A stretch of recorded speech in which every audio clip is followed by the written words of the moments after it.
il y a toujours un contraste, 80e commémoration, alors j'ai vécu la 70e, j'ai vécu la 60e, la 50e et un petit peu plus jeunes les autres, vous également. Il y a toujours un contraste au fond assez fort entre ces grandes messes mémorielles qui sont nécessaires, qui sont, je dirais, institutionnelles. J'ai été amené à le rappeler à diverses occasions, notamment le 10 mai, au cours des commémorations et notamment auprès de médias. Il me plaît de rappeler quand même que la Révolution française, vous le savez, a mis au cœur de, eh bien, je dirais, ce processus républicain, l'enseignement de l'histoire, la transmission, et puis les commémorations. N'oubliez pas la fête de la Nation, le 14 juillet 1790. Donc tout ça, eh bien, c'est très important. Ça participe peut-être en France un peu plus qu'ailleurs sur Terre, de notre patrimoine au fond, de notre culture républicaine depuis maintenant plus de 200 ans. Et la France, c'est la nation du patrimoine, la grande nation du patrimoine, alors non pas uniquement parce que nous conservons des traces très anciennes de l'occupation de notre joli pays, mais aussi parce que eh bien, l'État, les politiques éducatives eh bien, nous ont fait baigner depuis notre plus jeune âge entre les musées, les lieux de mémoire, le patrimoine, l'enseignement de l'histoire, nous ont fait baigner eh bien, dans nos racines. Ces racines, on les construit pour former communauté. Et j'ai été amené à le rappeler en cette 80e commémoration, à l'heure où la mémoire vivante de la guerre s'efface. Ce n'est plus, je vous dis des évidences, mais ce n'est plus eh bien, les parents qui nous transmettent ce qu'ils ont vécu. Ça a encore été le cas jusqu'à ma génération. Ce n'est plus les grands-parents, ce ne sont plus même d'ailleurs, pour une partie de nos étudiants, les arrière-grands-parents. Il n'y a plus ces narrations, alors pas forcément au coin du feu, mais ces narrations qui étaient faites à l'issue des repas, tout au long eh bien, de la vie qu'on pouvait partager avec nos proches, de ce qu'ils avaient eu à endurer pendant la Deuxième Guerre mondiale. Alors aujourd'hui, plus que jamais, c'est le temps de l'histoire, et puis aussi le temps du patrimoine. Les métiers du patrimoine sont au cœur, vous le savez, de cette transmission. Et pour parler de patrimoine, évidemment, il faut avoir des traces. Alors je voulais qu'on réfléchisse ensemble ce soir sur ces traces de la Seconde Guerre mondiale. Alors j'ai pris l'exemple du pays de l'Orient, mais on peut évidemment reproduire les questionnements et les raisonnements que je vais vous soumettre, que je vais vous proposer. On peut les reproduire bien au-delà. Vous savez, le processus de patrimonialisation, je vais changer de micro, je crois que ça va être un petit peu mieux pour, je crois, Olivier qui fait la captation, et je t'en remercie Olivier.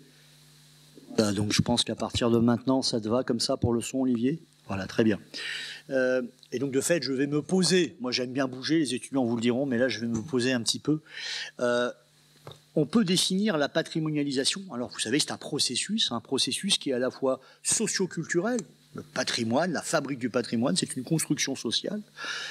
Ça prend évidemment des dimensions juridiques. Il y a toujours aussi, évidemment, une dimension politique dans ce phénomène-là, par lequel, au fond, un bien, un espace, mais ça peut être aussi une espèce vivante, une pratique, se transforme à un moment donné en ce qu'on appelle du patrimoine. Patrimoine qui peut être naturel, culturel, matériel, immatériel. Et ce phénomène de patrimonialisation, de mise en patrimoine, eh bien, a pour mission, vous le savez, de transmettre, ce qui veut donc dire en amont, de définir, de conserver et de restaurer. Et alors que la 80e commémoration de la fin de la Seconde Guerre mondiale se poursuit, que, une fois encore, cette mémoire directe des derniers témoins du conflit nous quitte, la question de la transmission de ce qui demeure sur nos territoires de la plus grande tragédie de toute l'histoire de l'humanité, on le redira jamais assez, dans un contexte tout à fait particulier, ces 80e commémorations de résurgence de la guerre sur le continent européen, doit plus que jamais être au cœur de nos préoccupations. Les historiens, les acteurs du patrimoine sont à présent les seuls dépositaires de ces mémoires du conflit, ces mémoires qui étaient transmises dans les familles. Alors force est de constater que les traces de la Seconde Guerre mondiale sur notre littoral, sur nos littoraux en Bretagne Sud et ailleurs en France, ne manquent pas. Et je souhaite pour commencer cette conférence citer Paul Virilio. Vous savez, cet ouvrage majeur hein, qu'il a produit en 1975, c'est extrêmement pionnier, Bunker Archéologie, qui est dans toute bonne bibliographie lorsque l'on parle de patrimoine, et notamment de patrimoine militaire. Je cite Paul Virilio. Là, tout le long des kilomètres de plage que je parcourais journellement, je retrouvais ces balises de béton au sommet des dunes, des falaises, en travers des plages ouvertes, transparentes, avec le ciel qui jouait entre l'embrasure et l'entrée, comme si chaque casemate était une arche vide ou encore un petit temple sans religion. C'était bien l'ensemble de l'étendue littorale qui était ainsi organisée, en points d'appui successifs. On pouvait marcher des jours et des jours le long de la mer sans cesser de retrouver ces hôtels de béton dressés face au vide de l'horizon marin. Cette immensité du projet, voilà bien ce qui dépassait le sens commun. La guerre totale était ici révélée dans sa dimension mythique. C'est en ces termes que Paul Virilio décrit ses premières excursions sur les côtes sud de la Bretagne, et notamment sur notre littoral, à la fin des années 1950, lorsqu'il entreprend d'explorer les ouvrages du mur de l'Atlantique, quelques années à peine après leur réalisation. Édifié par près de 50 000 ouvriers de l'organisation Todd, entre 1942 et 1944, ce sont pas moins de 2814 blocos de taille, de fonctions diverses, qui constituent la partie bretonne de ce que l'on a appelé, vous le savez, le mur de l'Atlantique. Ces casemates bétonnées sont bien souvent installées à proximité directe des vestiges en pierre d'un système défensif hérité de l'Ancien Régime pour assurer une protection des côtes contre un débarquement. À plus de 200 ans d'intervalle, la militarisation intensive des rivages vient rappeler la Bretagne qu'elle a été pendant plusieurs siècles une province frontière, enjeu d'opérations navales anglaises en raison du développement économique de ports tels Saint-Malo, Nantes, Lorient bien évidemment, mais aussi de l'installation de l'État, par l'État, de sites stratégiques comme l'arsenal de Brest et, fin XVIIIe siècle, qu'on appellera l'arsenal de Lorient. Bon, forcément, les observations des militaires, les points stratégiques sur un littoral, eh bien, les techniques vont changer, mais globalement, les emplacements seront les mêmes. Dès l'été 1940, c'est à de nouveaux usages guerriers que l'amiral de Nice va prédestiner, au fond, une nouvelle fois notre région, en faisant affluer vers ces deux arsenaux, Brest et Lorient, les premiers U-boats avec lesquels il entend, vous le savez, couper le Royaume-Uni de ses approvisionnements. En moins de 2 ans, la Bretagne Sud devient le cœur opérationnel et logistique de la bataille de l'Atlantique, de Brest à Saint-Nazaire, avec 3 bases de sous-marins construites, Lorient pour épicentre, qui accueille, outre le gigantesque site de Kéroman, le poste de commandement de l'amiral de Nice à Kernevel. Envisagez cette ligne, et je vous ai proposé cette carte, une ligne de 270 km de littoral sud-breton sur lequel se concentrent la plupart des capacités de réparation navale et d'armement des forces sous-marines allemandes pendant la Deuxième Guerre mondiale. 75% de tous les sous-marins de toute la bataille de l'Atlantique sont passés à travers ces 3 bases. Et souvent, il faut dire des évidences. Lorient est installé dans un système, il est l'épicentre. Cette disposition allemande n'a pas été improvisée, elle n'est pas le fait du hasard. Il y a une vraie cohérence navale, stratégique, à installer le cœur battant de la maintenance des sous-marins du Troisième Reich, ici, dans ces endroits. Alors très rapidement, la base de Brest, bien entendu, la base de Saint-Nazaire, et puis celle que l'on connaît plus particulièrement, évidemment, celle de Lorient-Kéroman. À la fin de l'année 1942, les principales constructions militaires décidées par l'Allemagne nazie au pays de l'Orient sont opérationnelles. Le 3e bunker de Kéroman, avec ses 7 bassins, est en cours d'achèvement. Il va bientôt venir compléter un dispositif qui compte déjà 12 nefs réparties, vous le savez, entre les blocos Kéroman 1 et Kéroman 2. On n'oublie pas les bunkers cathédrales du port de pêche, du port de Kéroman, de part et d'autre l'anneau de réparation navale. Et puis, on n'oublie pas non plus les 2 alvéoles qui ont été construites dans ce qu'on appelle la petite base du Scorff. Bref, la base de sous-marins de l'Orient, vous le savez, c'est la plus importante plateforme de soutien pour les U-boats de la bataille de l'Atlantique. Un petit peu moins de 40% des U-boats y sont passés. À Kernevel, l'amiral Dönitz a installé son poste de commandement. Ce n'est pas un point de détail, puisque la grande caractéristique de cette bataille de l'Atlantique telle que va la mener l'amiral Dönitz, en utilisant les nouvelles technologies de son époque, les transmissions radio à longue portée, chiffrées, codées, c'est de centraliser le commandement.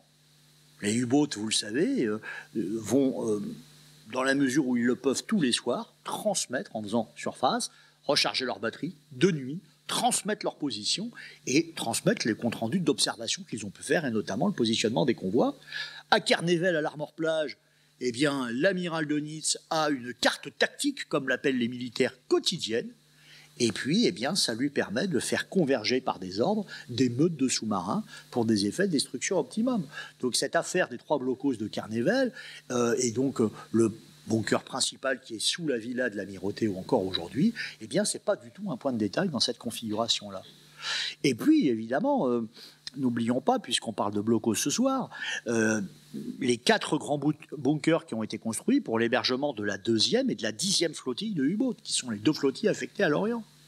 Sur le site de Karl-Nabatar, on l'appelle évidemment on le connaît évidemment de façon plus familière sous l'appellation de base de Landbiway aujourd'hui, la Luftwaffe dispose pour sa part d'une base aérienne avec 4000 mètres de piste et plusieurs abris bétonnés. Dans le prolongement de ces gigantesques chantiers qui ont mobilisé jusqu'à 25 000 hommes, c'est considérable, de l'organisation TOD, un nouveau processus de bétonnage du Morbihan est décidé à l'été 1942 avec des objectifs stratégiques prioritaires pour constituer, vous savez, ce qu'on va appeler le mur de l'Atlantique. Là aussi, ce n'est pas le fait du hasard si Hitler demande en priorité à l'organisation TOD de fortifier autour des bases de sous-marins, de faire en sorte que les ouvrages défensifs qui ont été pensés par l'organisation TOD soient prioritairement achevés autour des bases de sous-marins. Et donc, à ces 25 000 hommes de l'organisation TOD, au plus fort de l'activité du chantier, on doit ajouter, il ne faut pas les oublier, à peu près l'équivalent, 23 000 militaires allemands qui sont sur notre territoire. Dans l'ouvrage L'Orient, ville portuaire qu'on a co-signé avec Gérard Le Boisdec il y a quelques années, je parlais dans un sous-titre d'un pays militairement colonisé. Quart de ville de l'Orient à la même période, avant la destruction de la ville et l'évacuation, c'est 45 000 habitants. Donc il faut vraiment entendre cela. D'importants travaux lancés sur une périphérie, vous le savez, qui va de la Laïta à la presqu'île de Quiberon, vous avez cette carte, en passant par Hennebont, Nostan, puis qui se prolonge en mer vers Groix, Belle-Île, Watt et Dick, ce que les Allemands vont appeler la forteresse Lorient, la Festung Lorient. Et on va retrouver, sans surprise, la cartographie de la poche qui se referme le 10 août. Au total, ça couvre un territoire de quand même pas moins de 350 km², allant de la Laïta à la rivière d'Etel, avec une ligne de front de 34 km et une profondeur à la côte de 12 à 15 km. Alors, entendez la profondeur continentale, mais la profondeur stratégique telle qu'elle est envisagée, c'est évidemment les cours de Groix, ceux de Belle-Île. Donc, en fait, cette profondeur, finalement, elle est bien plus importante encore. Au total, d'ailleurs, dans cette poche, c'est environ un petit peu plus de 25 000 hommes qui vont se retrouver en situation de tenir siège et de défendre. Sur la poche de l'Orient, c'est un ensemble considérable de près de 600 édifices bétonnés de toute taille et de tout type qui sont en réseau, qui ont été conçus pour fonctionner avec une autonomie maximum. Vous savez, ces blocos se protègent eux-mêmes. Mais aussi qui sont en réseau, et ça on ne l'a peut-être pas assez expliqué, parce qu'ils participent d'un dispositif défensif qui est coordonné, là encore, alors non plus dans le centre des opérations de la bataille de l'Atlantique, mais au même endroit, à Kernevel, dans les mêmes blocos, ce qui va devenir le centre des opérations de la poche de l'Orient. je suis pas, comment dire, un fanatique de donner trop de détails techniques. L'histoire militaire a tendance à noyer les choses. C'est pas ce que je souhaite faire, mais quand même, j'ai retenu quelques éléments pour la conférence pour que vous preniez quand même la mesure de tout ça. Je vais dire. Vous avez, alors, à peu près 600 ouvrages bétonnés, de taille et d'importance inégale, mais vous avez aussi un important appui-feu. Vous avez des pièces d'artillerie à longue portée. La fameuse batterie de Seydlitz à Groix, elle a d'ailleurs été utilisée pour frapper des positions alliées à 37 km de distance.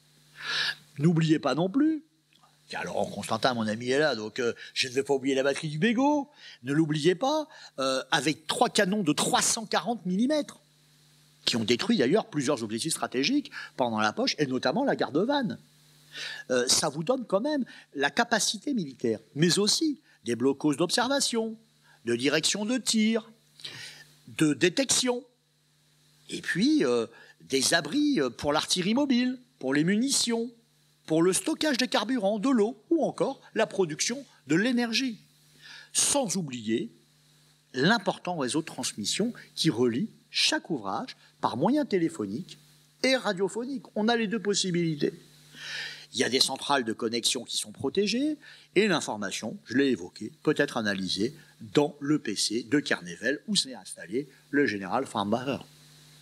Plus encore, les forces allemandes peuvent compter sur toutes les infrastructures bétonnées nécessaires pour entretenir une garnison de plusieurs milliers d'hommes.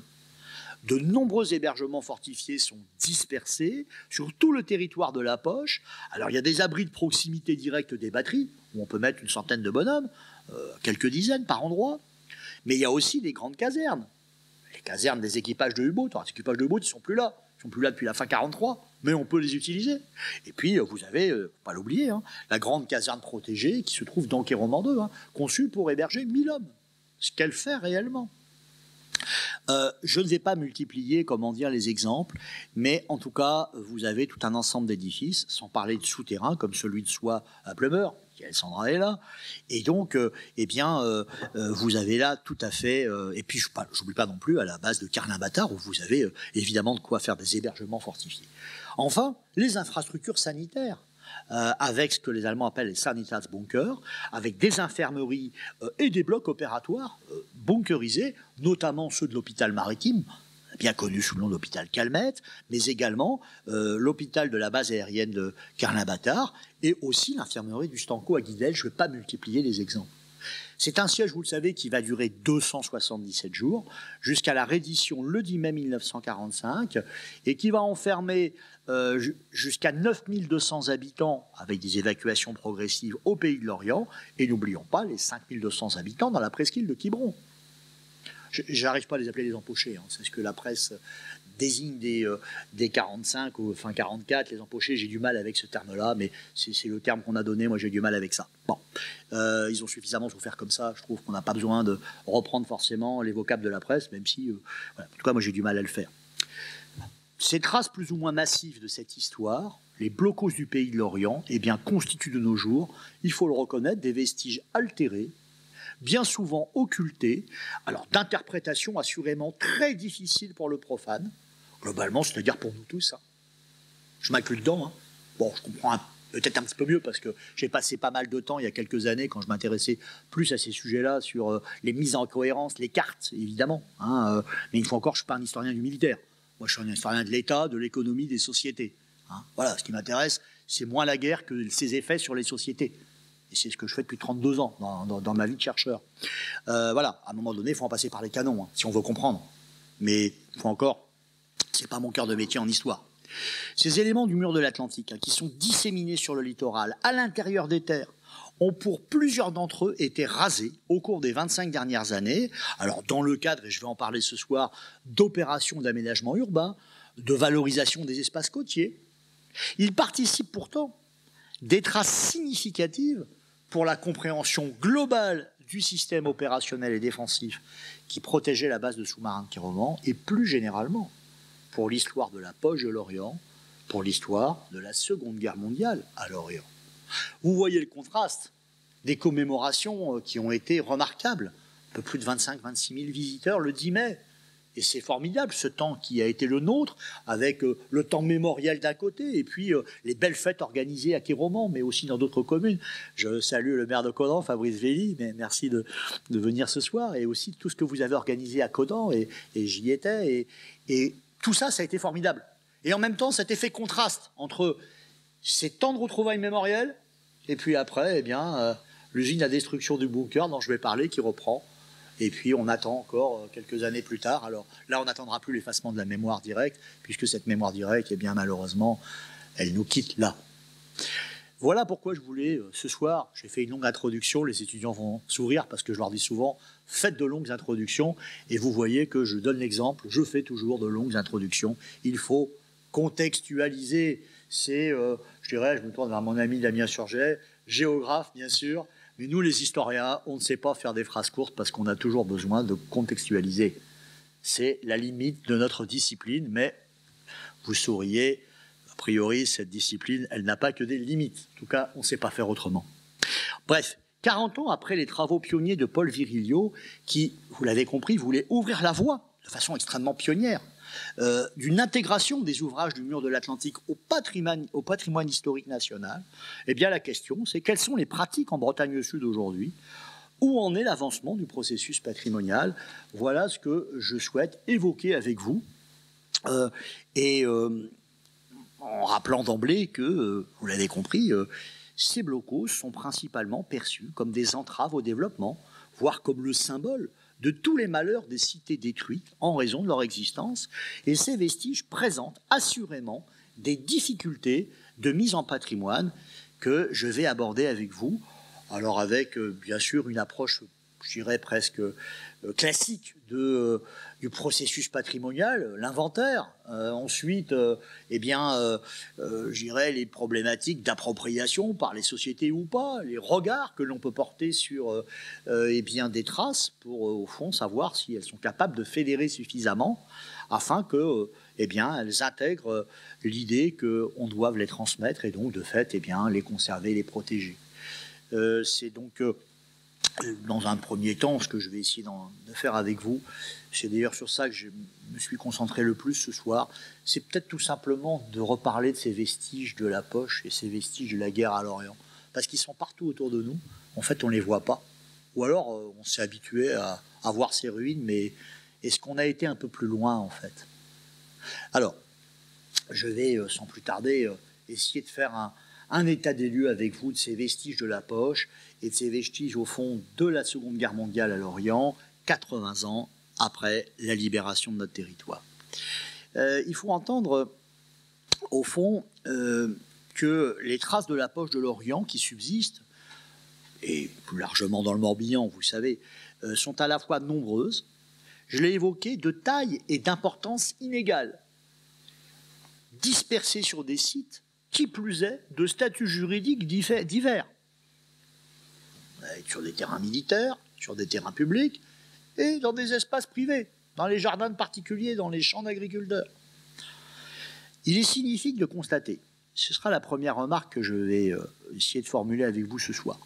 Tout ça invite plutôt à vous livrer des matériaux à réfléchir. Bon. J'ai même pensé d'ailleurs que je le ferai au micro qu'avec mon diaporama, ce que je pourrais faire, mais je me suis dit quand même, comme j'étais pris par une captation audiovisuelle, je l'avais totalement oublié avant de préparer ma conférence, je me suis dit mince, il va falloir quand même que je me pose, sinon mon camarade Olivier Plébert qui assure ces enregistrements va m'en vouloir jusqu'à la fin de ma vie, en tout cas au moins professionnel. Donc je me suis dit je vais essayer, j'ai du mal, hein, mais je vais rester accroché à mon... voilà, à mon fauteuil et je vais eh bien, rédiger un tant soit peu les éléments de réflexion que je souhaite vous soumettre. Donc, première remarque, les ouvrages qui sont restés le plus longtemps aux mains du ministère de la Défense eh bien, sont généralement ceux qui sont les moins abîmés. Ils subsistent généralement en bon état de conservation patrimoniale. Alors, sans surprise, hein, le ministère de la Défense, chez nous, disons-le simplement, en toute affection, la Marine nationale, eh bien, elle a récupéré et elle a réutilisé dès 1945 pour des usages militaires, semblables bien souvent, hein, réparation navale, bon, vous voyez à quoi je pense, stockage, abri pour personnel, poste de commandement protégé. La Marine nationale a réutilisé certains de ces ouvrages, elle en a gardé la propriété, et il est un fait que les militaires français n'ont pas eu à transformer ces ouvrages de façon radicale, ces équipements, puisque globalement, ils leur ont demandé de faire la même chose. C'est par exemple le cas, je pense, au Sanitätsbunker de l'NBW. Et c'était également le cas des Sanitätsbunkers de l'hôpital Calmette. Là, vous aviez, alors, on a rajouté quelques éléments pour des douches de décontamination nucléaire, mais globalement, vous aviez un hôpital militaire bunkerisé, parfaitement conservé en termes patrimoniaux, dans son jus, et qu'on envisagerait éventuellement de réutiliser dans le cadre d'une guerre froide qui aurait réellement été un conflit direct, c'est-à-dire d'une troisième guerre mondiale. Bon, état de conservation patrimoniale. Outre l'importante vétusteté, après plusieurs décennies d'usage, ça a été le cas, vous le savez, de la base de sous-marins de Quironman, qui est restée préservée dans sa forme quasi originelle jusqu'à sa cession par l'État à la collectivité, vous le savez, au début des années 2000. De même pour les grands bunkers de casernement des flottilles de sous-marins ou pour ceux de l'hôpital maritime dont j'ai parlé. En restant sur des terrains militaires, ces ouvrages ont surtout évité les pillages effectués de façon systématique dans les blocos du dispositif défensif périphérique, pour la plupart laissés à l'abandon sur le domaine public maritime ou vendus à des particuliers. 80 ans après la fin de la guerre, nous pouvons donc opérer un premier classement de ces vestiges du mur de l'Atlantique. Je vous propose 4 grandes trajectoires au cours des dernières décennies. Il y en a peut-être 5, on est là pour échanger. Moi, j'en ai vu au moins 4. Tout d'abord, l'occultation. Alors l'occultation de ces blocos, ou par l'enfouissement volontaire, ou par la végétalisation. Alors qu'elle peut être naturelle, et qui de toute façon, à un moment donné, peut être aussi provoquée pour pouvoir, pour un particulier notamment, essayer de cacher, dans le bout de son jardin, ce dont il a hérité. Dans les années qui suivirent le conflit, l'État, alors d'abord on avait dressé un inventaire global sur tout le littoral français.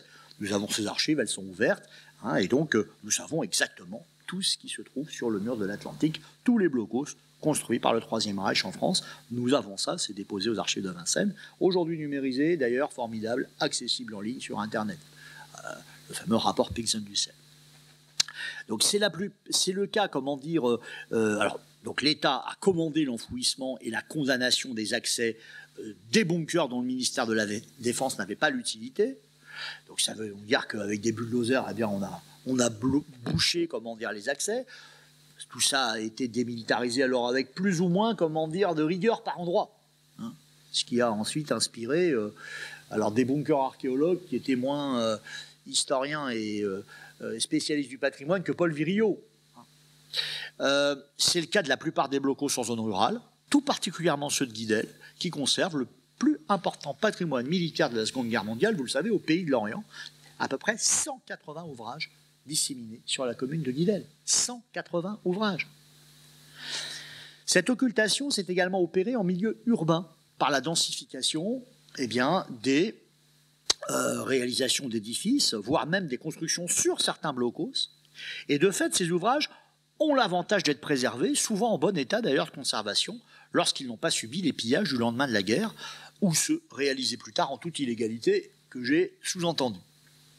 Deuxième trajectoire, l'altération par l'érosion littorale. Alors, évidemment, l'érosion littorale, c'est un phénomène bien plus global, toujours plus préoccupant, et on a raison de s'en préoccuper, parce que c'est pas prêt de s'arrêter.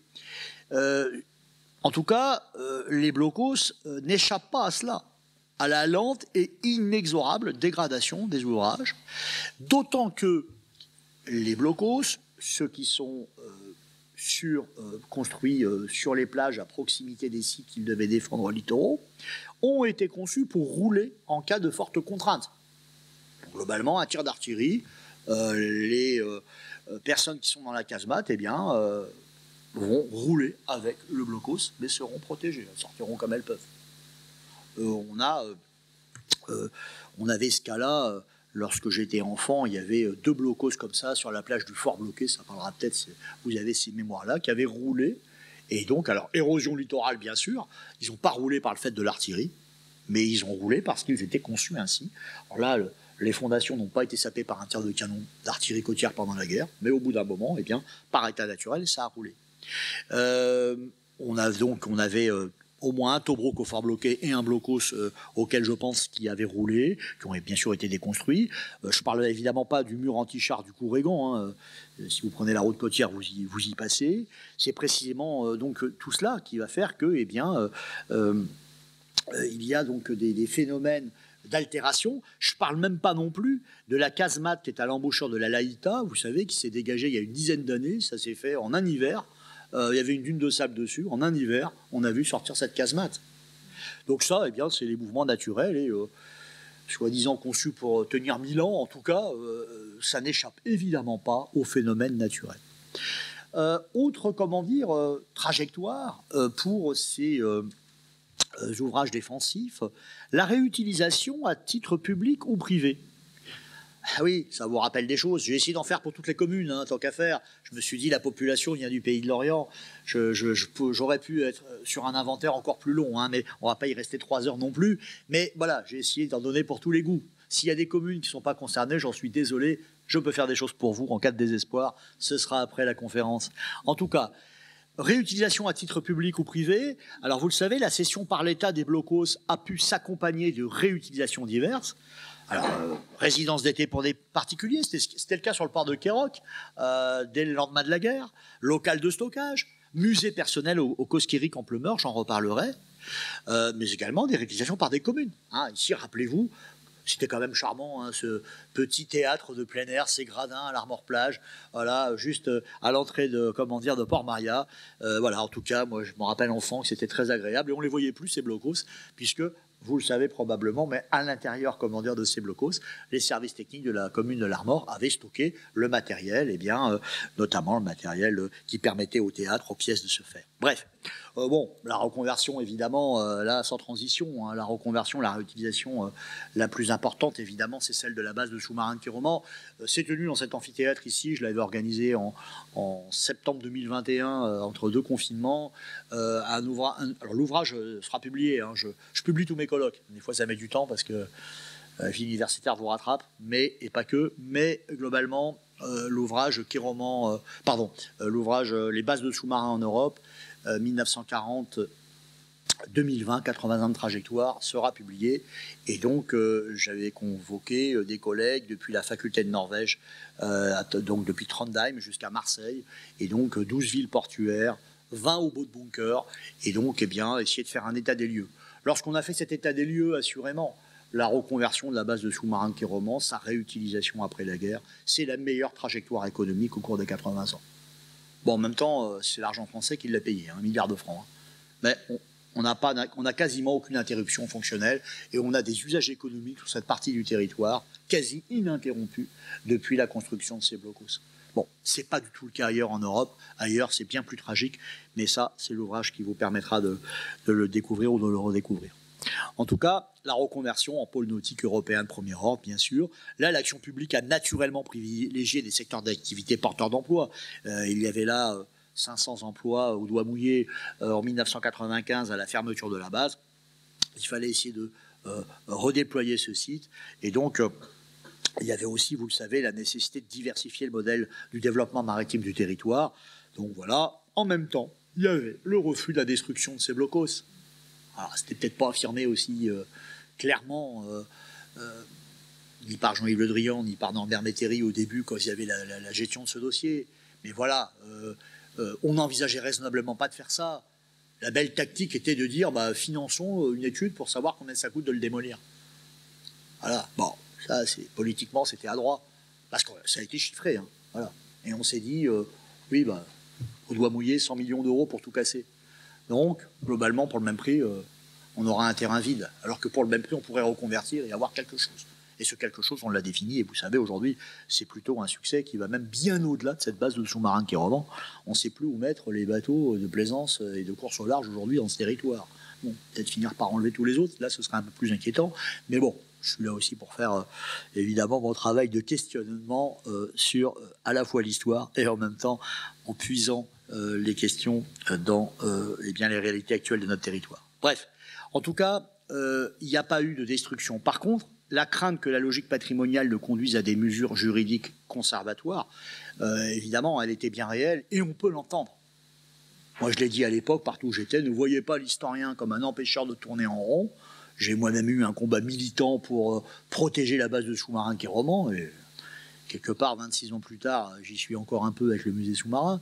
Mais indépendamment de ça, bien sûr qu'on ne pouvait pas imaginer d'emblée une inscription à l'inventaire, parce que là, ça voulait dire qu'on ne pouvait plus rien faire du tout dans cette base. Et là, pour le coup, on aurait eu un vrai sujet économique sur notre territoire. Donc, la raison l'emporte toujours au bout d'un moment, souhaitons-le en tout cas, et ici, clairement, elle l'a emporté. Le parti pris, on ne touche pas aux enveloppes, et on permet à des activités de s'y développer, et on permet à la fois l'économie et en même temps, peu à peu, le patrimoine. Dernière trajectoire, alors la démolition, dans le cadre d'opérations d'aménagement, et là pour le coup, depuis les années 90-95, de très importantes déconstructions. Ça s'est fait dans quasiment toutes nos communes, sous nos yeux, et sans réelle approche globale de ce que l'on cassait. Il y a eu des démolitions partielles, mais généralement elles sont totales. Elles ont été, alors certaines avaient été opérées par l'État après la guerre, mais il y en a eu peu. C'est donc surtout à partir des années 90-95, avec tout simplement le lancement des restructurations de la défense et le fait que l'État, en l'occurrence ici principalement la marine sur notre territoire, s'est désengagé de terrains qui étaient des terrains militaires sur lesquels il y avait des blocos, il y avait des traces de la guerre. Et là, les collectivités ont pu exercer librement leurs projets et éventuellement de destruction. Il faut bien comprendre que la liste a fini par devenir une liste assez importante. Alors 91, on a peut-être oublié, mais lorsqu'on arrivait à la base de sous-marins de Quiroman, il y avait un immense bunker qui s'appelait le Jaguar. En fait, il y avait 6 Jaguars. C'était un vrai zoo, mais c'était en fait les torpédo-bunkers. Et c'est vrai que quand on arrivait à Lorient, alors Lorient était certes pas une destination touristique, c'est vrai quand même que lorsqu'on arrivait à la PD30, qu'on voyait la base de sous-marins et qu'on voyait ce bunker Jaguar, c'est vrai que ça pouvait donner à un touriste égaré l'envie de repartir directement en marche arrière, avant d'embouquer la route de l'Arbor-Plage et de voir que notre littoral est magnifique. Donc, je reconnais qu'il y a des déconstructions, évidemment, qui s'entendaient bien, et donc, premier Jaguar. Sauf que, c'est tous qui ont été détruits. Et là aussi, on peut l'entendre, puisqu'il y avait une belle opération de réhabilitation du quartier de Quérollet, la construction de logements. Donc tout ça, évidemment, ça a du sens. Avec toujours la vraie question pour l'historien. Bon, vous en aviez 6. Peut-être qu'on aurait pu en garder un. Peut-être pas. Et en tout cas, la question n'a pas été posée. Bon. Destruction de ces 6 ateliers de torpille. Si on voulait comprendre un peu la cohérence de tout le modèle de la base de sous-marins de Quiroman, avec un torpédo-bunker, ça aurait été pas mal. Mais bon, dont acte.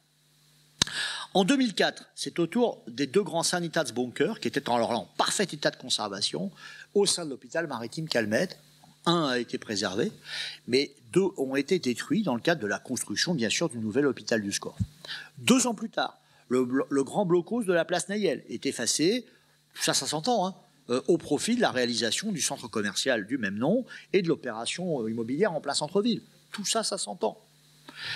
Entre 2009 et 2010, les bunkers situés derrière le cours de Chazelles, vous le voyez ici, qui étaient donc des casernements de sous-mariniers, de même que le foyer du marin, construit après la guerre, détruit pour réaménager le quartier à des fins résidentielles, et aussi pour ouvrir l'accès à l'hôpital. Tout ça s'entend, bien évidemment. Entre 2011 et 2012, les 2 grands bunkers casernes pour équipage et l'abri du péristyle ont été démolis, cette fois-là dans le cadre de la création d'un nouveau quartier résidentiel et administratif, vous le savez, le péristyle et évidemment la construction de l'hôtel de l'agglomération en 2014. Tout ça s'entend. Mais sauf que on avait 4 casernes, alors là en parfait état de conservation. Je vous parle de ça, je les ai toutes visitées. Non pas que je passais mes week-ends à ça, mais voilà, tôt ou tard, avec des liens avec la marine, ah bah tiens, on va te faire visiter ça, qu'est-ce que t'en penses? J'ai dit à peu près tous visités. Et c'est vrai que les 4 casernes de sous-mariniers, elles étaient en parfait état. Alors, en plus, facilement, l'accès d'un bunker au public, c'est souvent très compliqué. Mais là, en l'occurrence, vraiment aisé. Bon, une fois encore, que chaque commune ait ses politiques d'aménagement, c'est tout à fait normal. Mais, une fois encore, tout ça s'est fait sans une vision globale.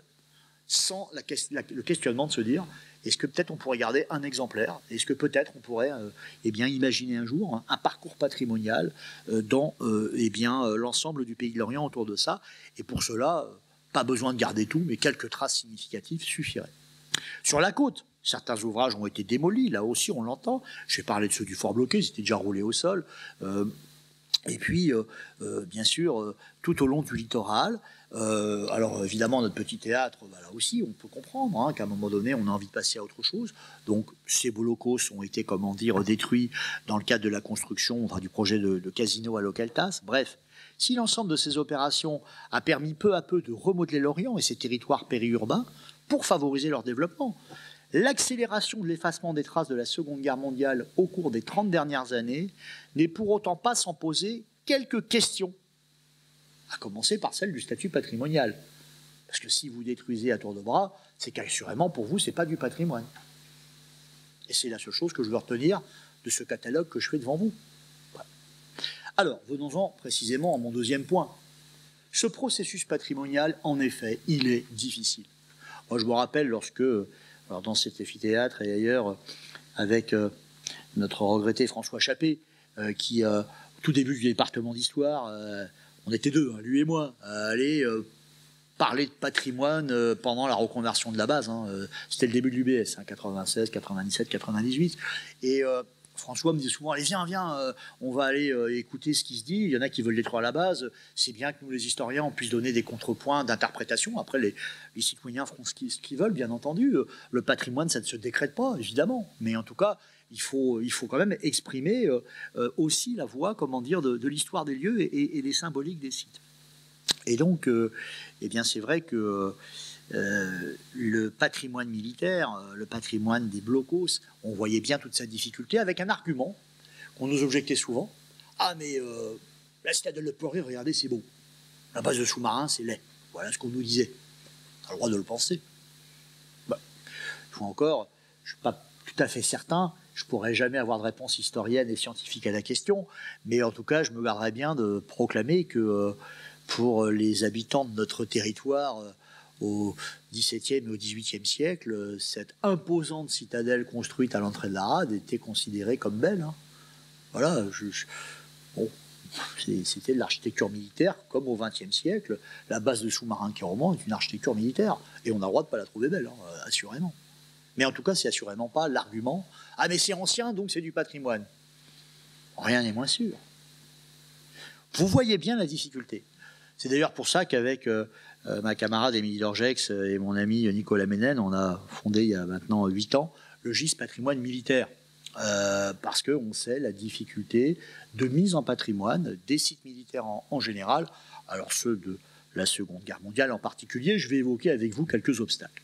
Alors le premier constat qu'on peut faire, au regard de toutes ces démolitions effectuées ces dernières années, c'est que les blocos ne sont toujours pas perçus par le plus grand nombre comme des biens patrimoniaux dignes d'être transmis. Et si le processus patrimonial était suffisamment enclenché, il va de soi que l'acceptation de ces traces comme des héritages dignes de mémoire aurait conduit à rechercher des solutions d'intégration de certains d'entre eux, une fois encore pas de tous, dans des projets architecturaux et urbains pour préserver quelques ouvrages significatifs. Le cahier des charges qui a été donné à l'architecte qui a réalisé l'hôpital du Scorff n'était pas l'intégration des Sanitätsbunker. Il se trouve que j'ai eu l'occasion de le rencontrer, puisque avant le lancement des chantiers, le directeur de l'hôpital de l'époque m'avait dit « Ah, ce serait bien si tu venais on va attaquer la démolition des Sanitätsbunker, il y en avait 3, ce serait bien si tu venais nous faire un petit topo historique sur ça. » Je dis avec plaisir. Et l'architecte était là. Et puis, une fois encore, je dis écoutez, vous allez faire votre travail, mais vous savez, vous auriez aussi peut-être pu imaginer un lieu où il y ait de la culture du patrimoine, dans un lieu où il y ait du soin, la mixité des activités, un musée dans un hôpital. Et il m'a dit, mais c'est vrai, c'était pas mon cahier des charges, mais vous avez raison. Bref, une fois encore, si on avait considéré ça comme du patrimoine digne de transmission, eh bien, on aurait donné des consignes pour intégrer ces traces dans des projets urbains. Et par endroits, on aurait dit, il faut détruire parce qu'on n'y arrive pas. Bref, une fois encore, les choses sont ainsi et il n'y a rien de grave au fond dans ce que je vous dis. En amont donc du processus patrimonial, il faut bien entendu que l'on estime digne de mémoire ces traces. Et là, évidemment, se pose la question des images et des représentations que les citoyens, que les décideurs sont en mesure de leur affecter.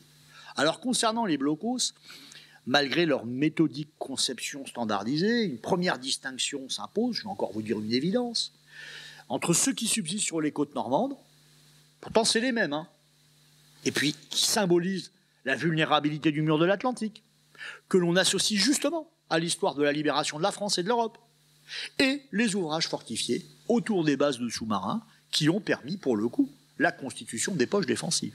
C'est les mêmes ouvrages, tout ça c'était normé, typé. Dans un cas, en Normandie, c'est du patrimoine, on se précipite pour en avoir à faire des musées. Dans un autre cas ici, eh bien, on donne des coups de bulldozer et on se projette dans d'autres choses, et une fois encore, pourquoi pas, je fais simplement mon métier d'historien, j'analyse des faits. Bref, depuis les 50e et 60e commémorations de la Libération, vous le savez, le développement des initiatives touristiques pour protéger et valoriser les traces du mur de l'Atlantique en Normandie est devenu très conséquent. Ça a pris une telle ampleur, mais les particuliers, un bunker dans le jardin, ont fait un musée. Donc au bout d'un moment, il faut aussi savoir raison garder, que la région Normandie a créé un GIP, un groupement d'intérêt public, une initiative absolument remarquable, il y a une quinzaine d'années maintenant, et où j'étais convié à un colloque inaugural sur ces choses-là, et donc pour faire en sorte que la région, les services culturels des collectivités territoriales, les associations, et aussi quelques particuliers, puissent trouver un endroit où on essaie de mettre un petit peu de raison et un petit peu d'organisation dans tout ça. Donc il est un fait qu'à proximité directe des grands cimetières où reposent les soldats alliés et allemands, ces vestiges semblent ici incarner les marqueurs fédérateurs pour toutes les nations de la folie meurtrière de la Seconde Guerre mondiale, des terribles sacrifices humains qui en découlèrent, de la faillite du projet insensé d'Hitler d'un grand Reich de 1000 ans. Et pour citer encore Paul Virilio, les refus constamment répétés du dictateur de visiter le mur de l'Atlantique sont significatifs. Les bunkers du littoral européen sont dès l'origine des monuments funéraires du rêve nazi. Ils rempliront, pour finir, le rôle imparti aux monuments de prestige, témoignant moins de la puissance du Troisième Reich que de sa hantise de la disparition. En Bretagne Sud, la représentation des ouvrages qui permirent la constitution des poches allemandes est apparue beaucoup moins consensuelle et fédératrice. Et pour cause, la première couche mémorielle qui leur a été affectée au lendemain de la guerre est assurément celle du polytraumatisme des populations locales. J'ai eu l'occasion de faire un article il y a quelques années sur ça. La métaphore médicale me semblait intéressante. Il y a un polytraumatisme de nos territoires. Ce que je vais vous dire, bien évidemment, ici pour l'Orient, c'est vrai pour toutes les villes sinistrées de la Seconde Guerre mondiale, bien entendu. Le traumatisme de l'occupation, tout d'abord. Les blocos symbolisant de façon concrète, incontournable, ce qu'a été la soumission physique du territoire. Le droit acquis par la violence de défigurer les paysages et les lieux de vie. Cette dimension globale de l'emprise du béton, tant sur l'espace urbain, portuaire, côtier que rural, eh bien, constitue la marque tangible des nouvelles frontières du Troisième Reich. C'est bien sur le traumatisme des réquisitions multiformes qu'il faut revenir, de l'appropriation des ressources, des expropriations qui ont permis la construction notamment de la base aérienne de Carlin-Bâtard, des ouvrages défensifs autour de la base de Carlin-Bâtard et puis aussi de Kéroban, celui de l'invasion du pays de l'Orient par environ, je l'ai dit tout à l'heure, 25 000 hommes venus d'Europe, de France. On a fait, le gouvernement de Vichy, travailler également des ouvriers venant d'Afrique du Nord pour le compte de l'organisation TON. Ils étaient payés, ils ne sont pas prisonniers de guerre. Mais le territoire est complètement bouleversé. Et puis, j'oublie pas les quelques 12 000 marins, aviateurs et soldats allemands. 22 000, pardon, hein, donc c'est considérable. Celui de la soumission des populations, enfin, du logement des troupes, qui, même lorsque les relations ont parfois pu rester non violentes, hein, eh bien, n'en traduisait pas moins la marque humaine de l'humiliation de la défaite et de la contrainte à l'obéissance. C'est tout ça que ces bunkers pendant la guerre, et évidemment dès le lendemain de la guerre, et pour longtemps, eh bien, garde comme représentation. La présence des bunkers atteste surtout du traumatisme des bombardements et de la destruction totale de la ville en 1943. C'est enfin le traumatisme des populations qui ont été prises dans la poche, qui, outre l'impossibilité de participer à la communion nationale de la libération de l'été 1944, connaissent surtout, par la suite, les privations aggravées par le froid du terrible hiver 1945, les pillages d'hiver des troupes, les carences alimentaires sévères, sans oublier les combats qui conduisent au bombardement des communes périphériques de l'Orient. C'est tout ça l'histoire et qui est affectée à ces traces. Au lendemain de la guerre, dans un gigantesque champ de ruines, ce sont les mêmes bunkers, ironiques, qui subsistent quasi intacts et qui jalonnent le paysage apocalyptique de notre ancienne cité. Eux, ils sont là, on ne voit plus qu'eux. Pour les populations des poches, probablement plus que pour toutes les autres, les blocos deviennent ainsi la figure de l'occupation totale, durable du territoire. Outre la grande nécessité des habitants, ces images peuvent d'ailleurs expliquer les actes de pillage dont ils ont fait l'objet en 1945, en forme de revanche symbolique. On est rentré dans les bunkers, on a tout démonté. Alors, il y avait besoin de tout, néanmoins, je veux dire, il y a aussi ça. Par suite, l'initialisation du processus patrimonial, par la sélection de traces à ériger en biens dignes de mémoire, puis ensuite dignes de transmission, n'a pas pu être portée par les générations qui ont eu à subir directement ou indirectement ces polytraumatismes que je viens d'évoquer rapidement avec vous et qui ont dû œuvrer pendant plusieurs décennies pour bâtir, vous le savez, ex nihilo la cité. C'est tout ça que ce béton raconte comme histoire. Et il ne raconte pas la même histoire, évidemment, même si les destructions ont été tout aussi terribles, vous le savez, de la bataille de Normandie. Dans ces 80e commémorations, ça avait été parmi les grandes directives nationales, et c'était très bien ainsi, de rappeler le prix considérable que la population civile a payé à la libération de la France. Voilà. Et donc, en effet, malgré le prix considérable que notamment la population normande a payé pour la libération du pays, eh bien, les bunkers n'ont pas du tout la même signification en Normandie, je le redis. On les conserve, on les garde, on en fait des musées, on raconte, comment dire, l'histoire de la libération. Alors, évidemment, il y a une autre question qui se pose, c'est quel statut institutionnel, quel statut par rapport aux institutions du patrimoine. Deux collègues, Isabelle Desgremont et Tao Tran, dans un colloque qui s'appelait, alors ça remonte, c'est une référence qui a une quinzaine d'années, mais qui a été publié, qui s'appelle « Valoriser les patrimoines militaires ». Et donc, je les cite, leurs propos traduisent une certaine réalité. Je les cite. Le mur de l'Atlantique souffre d'un déficit de valeur, plus particulièrement d'un déni de valeur historique et de mémoire nationale, voire tout simplement d'une insuffisante reconnaissance institutionnelle. Si ce constat effectué sur le littoral aquitain, c'est le littoral qu'ils étudiaient, doit probablement être nuancé en Bretagne et plus encore en Normandie, il traduit en revanche bien le fait que l'État n'a jamais cherché à envisager une approche globale des vestiges du mur de l'Atlantique tant qu'il en était encore, pour la plupart, propriétaire. Et pour les mêmes raisons. C'est une histoire dont on se serait bien volontiers débarrassé. Si on avait eu les moyens techniques de tout éradiquer très simplement au lendemain de la guerre, je pense qu'après la reconstruction, après avoir rendu à la population française l'essentiel, ça a pris 15 ans quand même, vous le savez, eh bien, voilà, on aurait certainement fait disparaître tout ça. Parce que, une fois encore, ça symbolise des choses terribles, sauf peut-être en Normandie. Cette question s'est posée avec plus d'acuité à partir de la fin des années 90. Je l'ai évoqué lorsque l'État a entrepris la cession de grandes emprises comme celle des bases de sous-marins, mais aussi des zones urbaines ou littorales importantes, avec pour seule logique de se séparer dans les meilleurs délais de biens immobiliers dont l'État n'avait plus l'utilité, et il s'agissait évidemment de ne pas compromettre les opérations de vente. Donc il s'est bien gardé de prendre ses responsabilités en termes patrimoniaux sur ces vestiges de la guerre. L'idée, c'était bien de laisser une liberté totale aux repreneurs, généralement les collectivités, pour détruire, si elles le souhaitaient, les traces du second conflit mondial en fonction de leurs besoins d'aménagement. Dans de très rares cas, ça a été notamment le cas pour la Drague de Bretagne. Alors, je ne dis pas ça parce qu'on est entre Bretons et que c'est notre base de quai roman, mais il faut le reconnaître, dans de très rares cas, c'est le cas en 1998, la Drague de Bretagne a rédigé ce qu'elle a appelé le cahier des charges de quai roman. Ah, il ne s'agit pas d'inscrire même pas un inventaire supplémentaire à la base.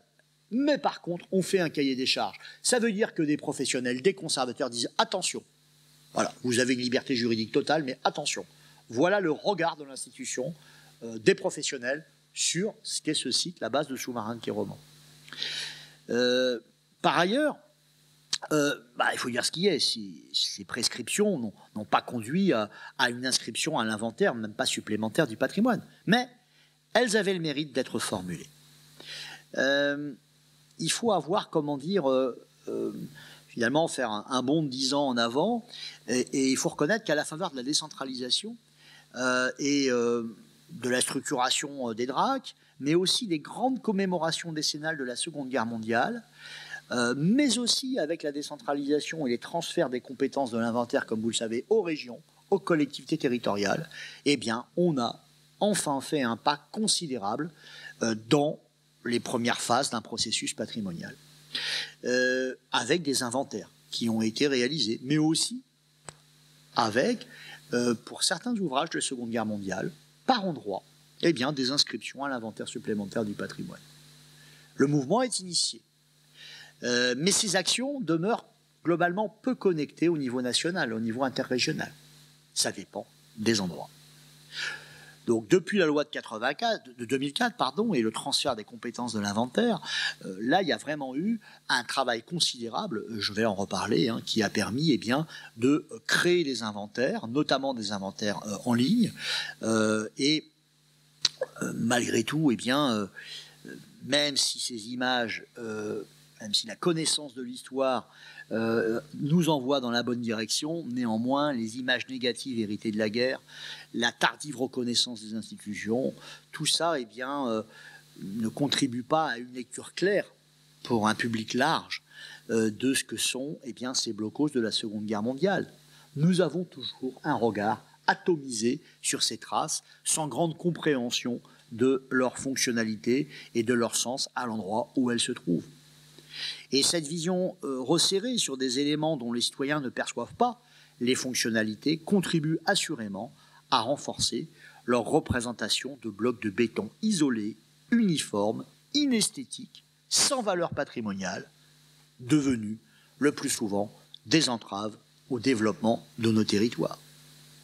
Alors, à travers ça, au fond, je vais terminer par ça, quels sont les enjeux aujourd'hui ? Quelles sont les modalités de transmission?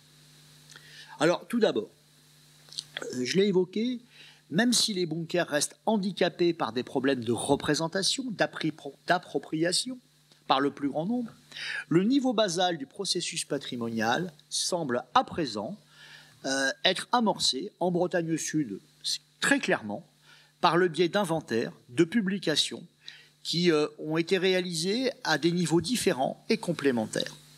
Alors, la mise en ligne sur Internet de l'inventaire du patrimoine culturel breton, vous savez, ça se fait dans beaucoup de régions, mais en région Bretagne, il y a un travail absolument remarquable qui a été conduit depuis une vingtaine d'années et qui continue avec des équipes remarquables. Le service de l'inventaire, il est vraiment exemplaire et donc qui permet à tout un chacun, en allant sur Internet, de voyager à travers cette très grande richesse de notre patrimoine et d'emblée, 2004, transfert des compétences, d'emblée, en intégrant, pour les professionnels, la question paraissait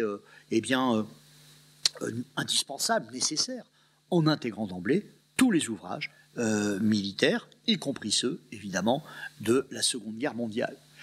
Donc un travail de documentation, un travail qui permet de mieux comprendre le sens, les fonctionnalités des ouvrages, et cet outil-là est assurément le premier niveau de l'intégration dans le processus patrimonial de ces ouvrages de la Seconde Guerre mondiale.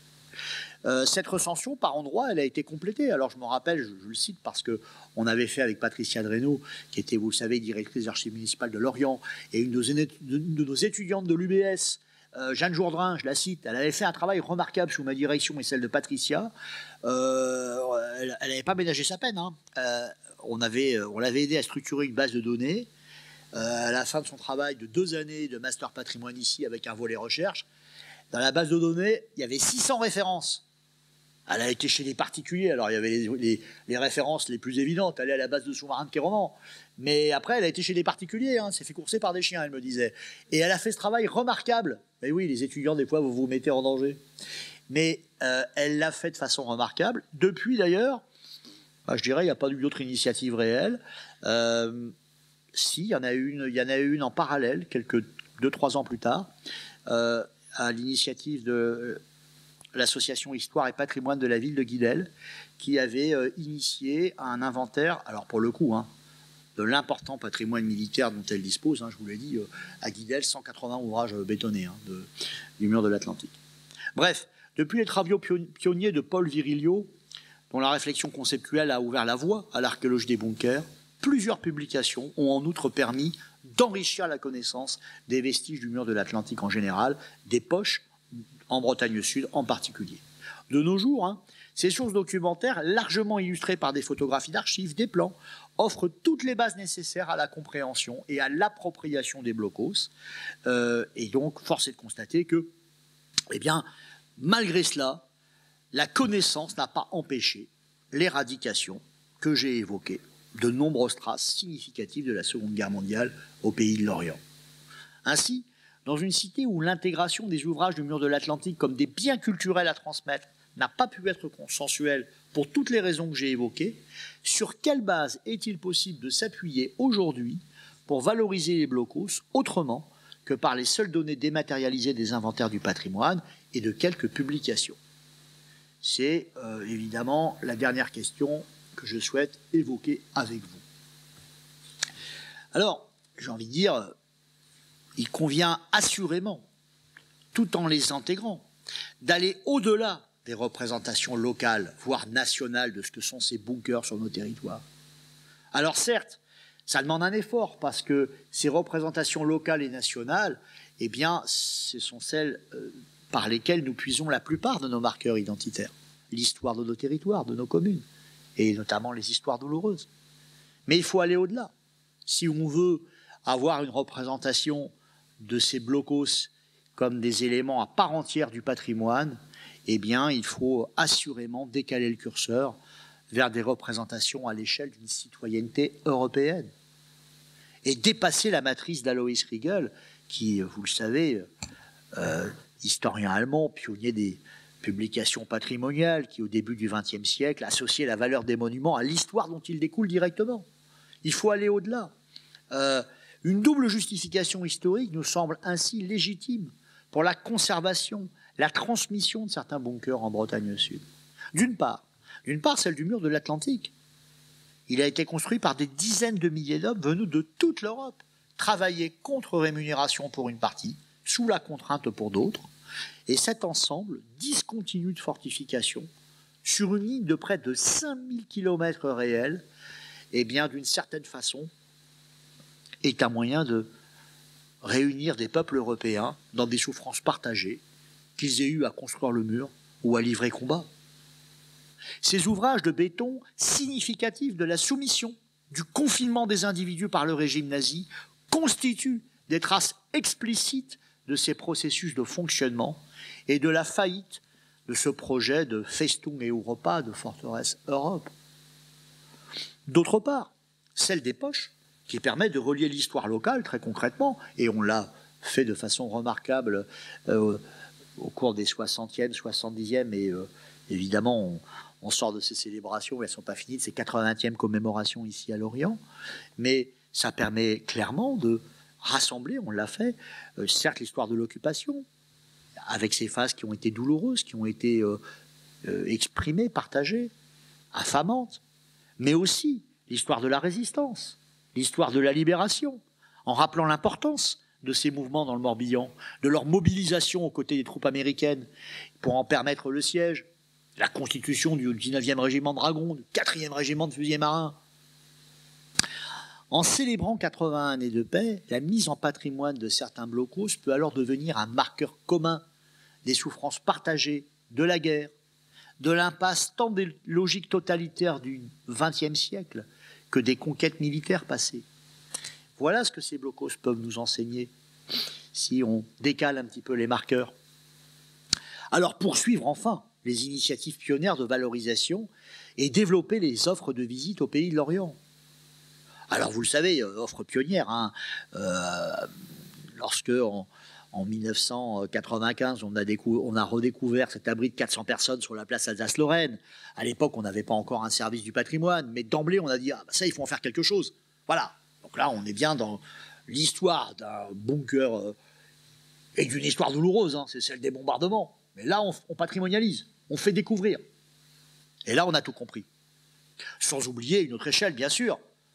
Les médiations qui ont été ouvertes dès 1997 par l'Office de tourisme, c'était une initiative conjointe du service historique de la Défense et de l'UBS. Hein, j'en étais à l'époque et on a formé des étudiants dès le premier été 97 pour pouvoir permettre une des premières activités de la base. Allez, découvrons notre histoire. Avec un fort succès, hein, il y a eu 35 000 visiteurs de mémoire dès la première saison. Alors évidemment, c'est aussi 2 ans plus tard l'ouverture du musée sous-marin avec l'idée de se dire mais ces traces, ces vestiges de la guerre, c'est pas que sur nos littoraux, c'est aussi sur le plateau continental. On va vous amener à la découverte de l'histoire de notre territoire en vous montrant qu'il y a un lien concret entre ces blocos sur le littoral, cette base de sous-marins, des épaves, une quarantaine au fond de l'eau. On va le faire évidemment au cœur de la base de sous-marins, à un moment où plus que jamais il fallait qu'on parle de patrimoine, puisque en 97-99 on avait, et c'était bien légitime, on avait des points de vue très contradictoires sur la préservation ou pas de la base de sous-marins qui remonte. Il y a des Lorientaises, il faut raser. Et on devait entendre ça. Parce qu'une fois encore, on ne décrète pas le patrimoine. Mais fort heureusement,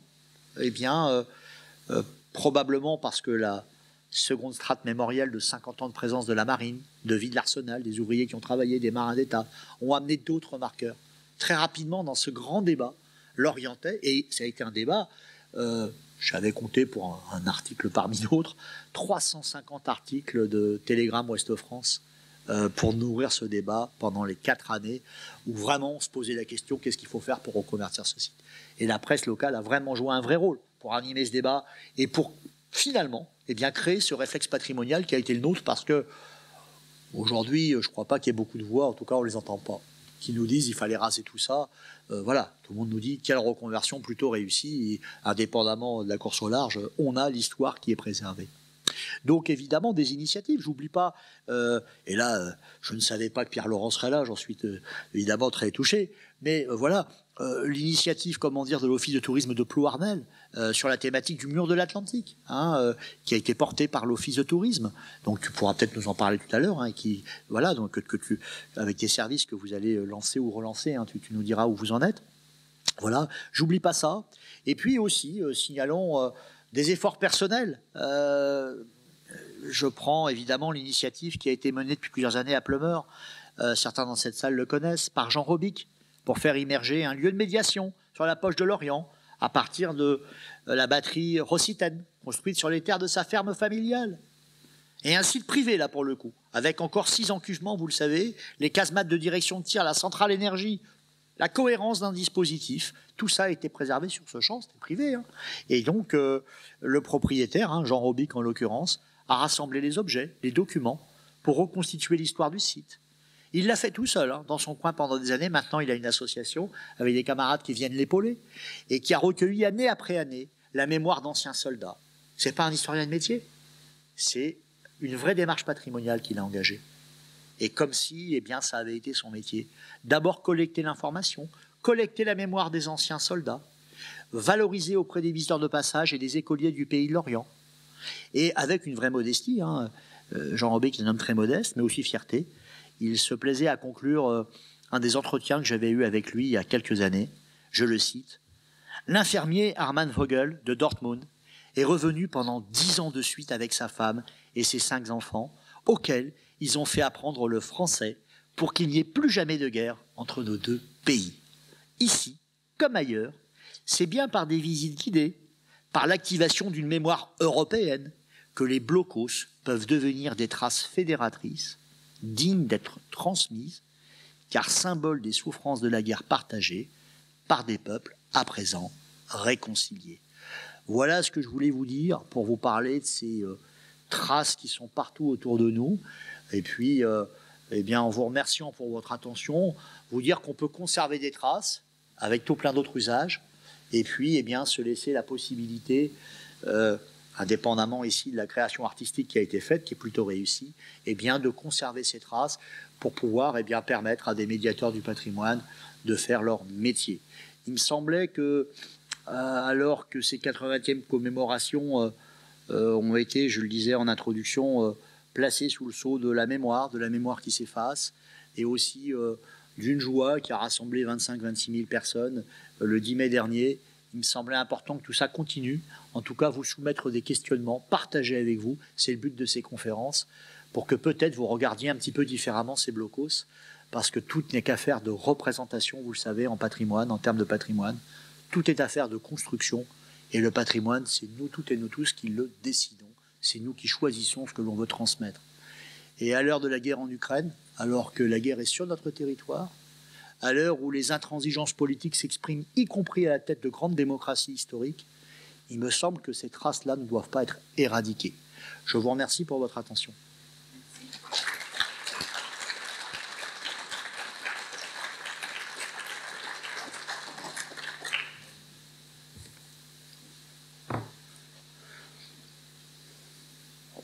Il y aura un petit temps de questions. Juste pour préciser, merci de parler dans le micro parce qu'il y aura les questions, parce qu'on enregistre en même temps la conférence. Voilà, merci.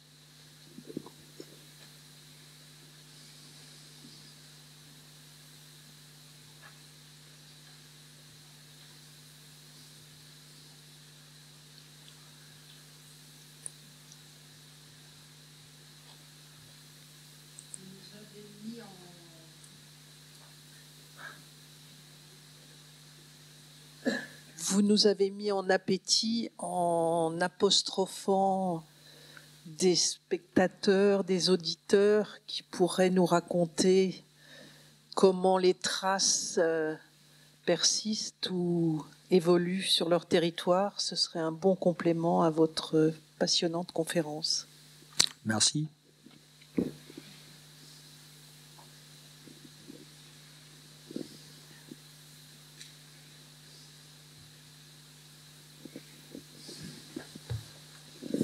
Oui, bonsoir, Louis Trémaud de Caudan.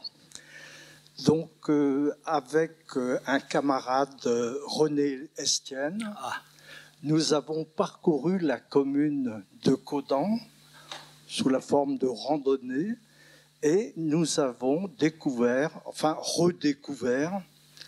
un grand nombre de vestiges, une quinzaine environ, à partir desquels nous avons pu reconstituer à quoi ils servaient, pourquoi ils avaient été installés à cet endroit.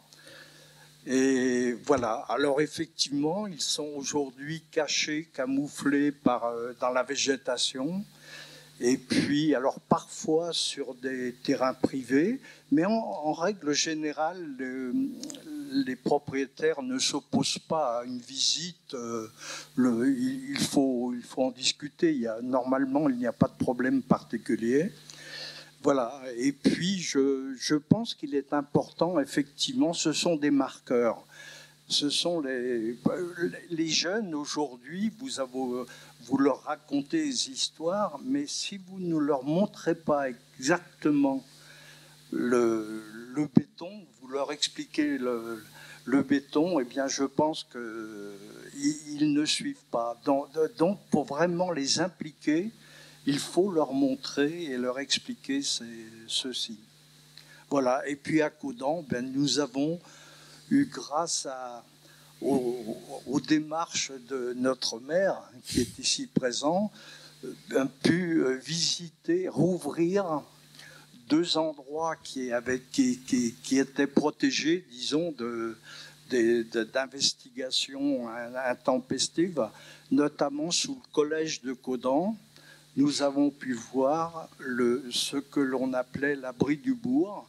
Donc c'est un tunnel construit par l'organisation Todd entre 1943 et 1944 et qui a servi, lorsque les Allemands n'étaient pas à Caudan, servait d'abri à la population du bourg lorsqu'ils entendaient les gros oiseaux qui arrivaient le soir et qui bombardaient l'Orient.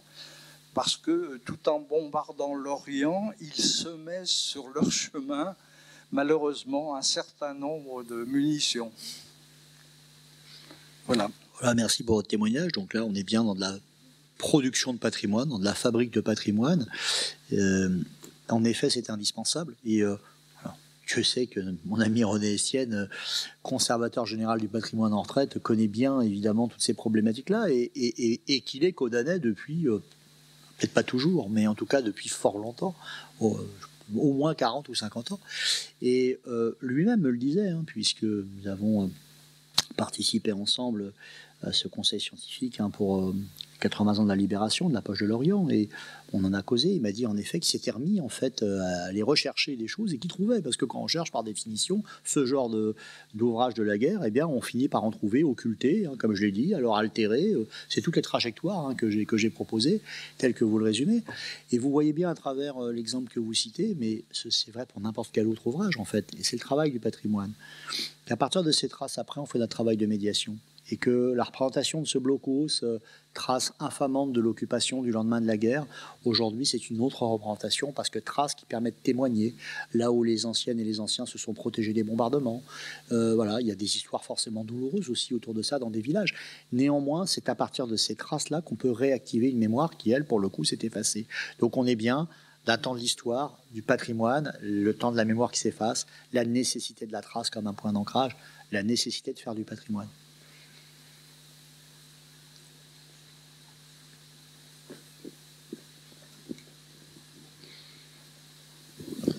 Oui, pour compléter ce que disait Louis, il n'a pas voulu peut-être en parler, mais effectivement, de tout ce travail de recherche et de redécouverte donc de vestiges de la Seconde Guerre mondiale, donc sur Caudan en particulier, mais on pourrait faire ce travail-là ailleurs, je pense. Donc l'idée ici de Louis, qui est donc, parce qu'en fait, comme il l'a dit, c'était d'abord un travail de randonnée et d'investigation, de recherche à travers les végétations, mais grâce à l'organisation allemande, ils avaient des cartes et donc il y avait quelques indices qui permettaient de retrouver les éléments, même si tout n'a pas été retrouvé. Et donc l'idée, c'est que porte Louis là, en lien avec Lorient Agglomération et dans le cadre de la vocation touristique, c'est de proposer de randonnées donc mémorielles justement pour justement que les gens puissent reparcourir les territoires qu'ils connaissent bien et avec la magie du numérique et des téléphones, pouvoir avoir des explications, parce qu'on ne va pas faire du balisage forcément, mais avec une cartographie, les gens se débrouillent et ensuite ils peuvent donc deviner ou redécouvrir des lieux. Donc il y a un travail qui est en train d'être fait justement par d'abord Louis et René, et ensuite Lorient Agglomération pour essayer de proposer des randonnées complémentaires dans un cadre plutôt historique pour que ces vestiges effectivement ne soient pas oubliés et puis qu'on recomprenne un petit peu le rôle qu'ils ont joué ou les rôles qu'ils ont joués successivement, puisqu'on a bien vu qu'en face sur les différentes étapes de la Seconde Guerre mondiale, il y a eu soit des occupations plutôt allemandes ou plutôt des civils et ensuite de l'armée française à l'après, quoi. Donc voilà. Alors c'est pas ordinaire de le dire en fait et de le faire parce qu'aujourd'hui ça se fait, mais avec le regard de l'historien du patrimoine, mais quelle trajectoire! Passer finalement de blocos qui sur notre territoire, pour les raisons que j'ai évoquées, on voulait plus les voir ces blocos, c'est normal. On voulait les cacher, les occulter, on voulait les détruire, et on l'a fait pour partie. À se dire aujourd'hui, ces traces-là, en effet, sont intégrées parce qu'elles peuvent permettre, avec des nouvelles technologies, des téléphones portables, de raconter l'histoire locale et puis plus largement de montrer finalement l'insertion très douloureuse de l'histoire du pays de l'Orient dans la Seconde Guerre mondiale. Mais quelle trajectoire effectuée! Il y a 20 ans, si on avait été voir les collectivités et dire on va faire, avec des nouvelles technologies, un parcours patrimonial pour faire un tourisme de la guerre à l'Orient, parce que c'est de ça dont il s'agit, et tourisme au noble sens du terme, un tourisme de connaissance, je ne suis pas certain qu'il y a 20 ans tout ça eût été si naturel. Voilà, donc aujourd'hui, en effet, c'est considérable ce qui se passe là. 80 ans de la poche, on a labellisé 70 projets dans les communes, hein, dont des projets évidemment de la commune de Caudan, sur le pays de Quimperlé, le pays d'Auray, le pays de Lorient. Donc là, il y a vraiment aujourd'hui cette 80e commémoration. À cet égard, il y a des choses qui ont bougé. Et elle me semble à cet égard aussi parfaitement réussie. Voilà.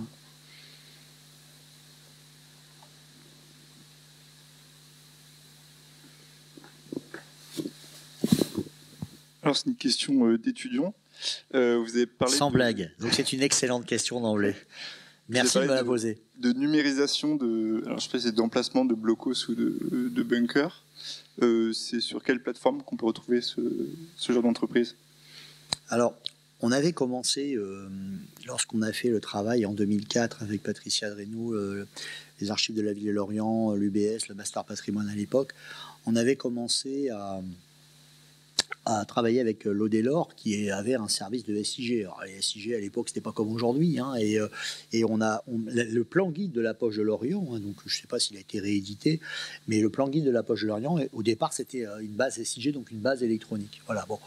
Donc aujourd'hui on n'a plus aucune difficulté, bien alors notamment avec des outils, comment dire, y compris des outils comme Google, hein, c'est des outils américains, ça nous échappe, mais tout un chacun, vous le savez, peut faire ses propres cartes, peut faire ses propres, comment dire, inventaires. C'est vraiment plus compliqué aujourd'hui de faire ça.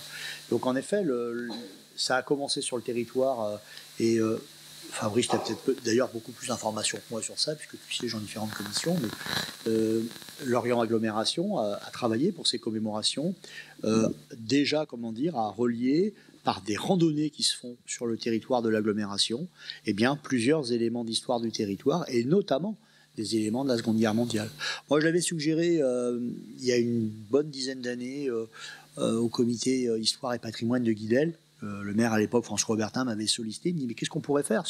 Je lui avais dit, bah, écoute, tu as une association très dynamique, ils sont souvent très connectés à des propriétaires privés, donc ils n'auront aucune difficulté à rentrer dans l'abri de jardin à côté pour aller faire l'inventaire du bunker.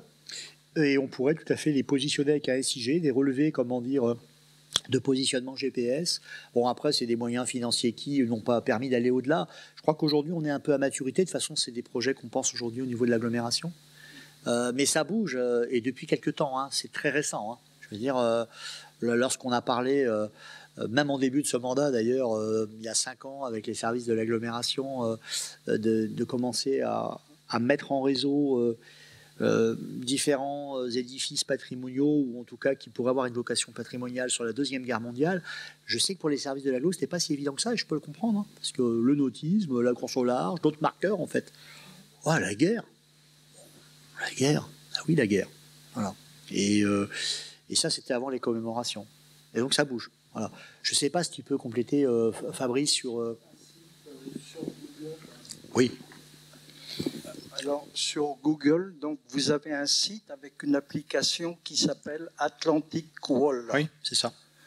Et là, vous trouvez pratiquement l'ensemble des blocos qui sont avec, en plus, leur destination.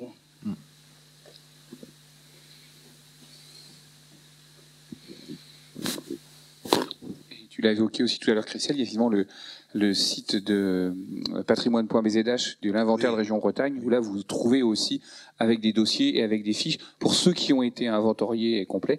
Et la région est très très sensible. Elle lance même je dis ça aux étudiants, elle lance même une opération de financement de projets autour du patrimoine militaire. Donc là, il y a aussi des choses à se faire. Et ce que je trouve intéressant par rapport à ce que tu disais, je pense qu'on a encore du travail à faire en tant que scientifique pour amener ces questionnements, glisser sur le grand public. On voit que sur nos territoires, et moi je pense notamment au travail formidable qui est fait par l'association LBMG, donc les bunkers mémoire de guerre, autour du site du Bégot à Plouarnel, qui font un travail remarquable de mise en valeur, mais on est encore dans de l'amateurisme et un regard sur les bâtiments, même techniques, qui peut poser question. Alors, on a eu des échanges avec eux de bunkers qui après ont été réutilisés par l'armée française avec des obus tirés dedans qui ont détruit des bunkers. Et eux ils disent mais nous, le mur qui a été soufflé, on va le détruire et le remonter à neuf comme il était au temps des Allemands. question à se poser. Est-ce qu'il ne faut pas garder aussi cette trace-là? Et c'est très complexe parce qu'on se confronte à des gens qui font un boulot formidable, qui ont une véritable passion, et on a cette question de leur dire à partir de quand, et là ça devient paradoxal, à partir de quand on va trouver des techniques pour protéger du béton? Parce que comme ils sont là depuis longtemps, on a l'impression qu'ils bougeront pas, mais en fait, il faut vraiment faire un travail de réflexion autour de ça. Et juste un exemple que je trouve aussi extrêmement intéressant, il y a 2-3 ans, il y a une étudiante qui est aujourd'hui restauratrice du patrimoine, qui restaure des tableaux, qui a fait un travail extrêmement remarquable sur les peintures à l'intérieur des bunkers, puisqu'on en a qui ont conservé des peintures, ça va de faux lambris de bois, en passant par fenêtres, en passant par scénettes un peu amusantes, jusqu'à toutes les inscriptions purement techniques. Et on a sur certains bunkers le dessin de la côte avec la localisation des clochers, des maisons qui peuvent avoir disparu. Donc il y a, je pense, un travail de connaissance, comme tu l'as justement dit, qu'il faut qu'on continue à mettre en avant.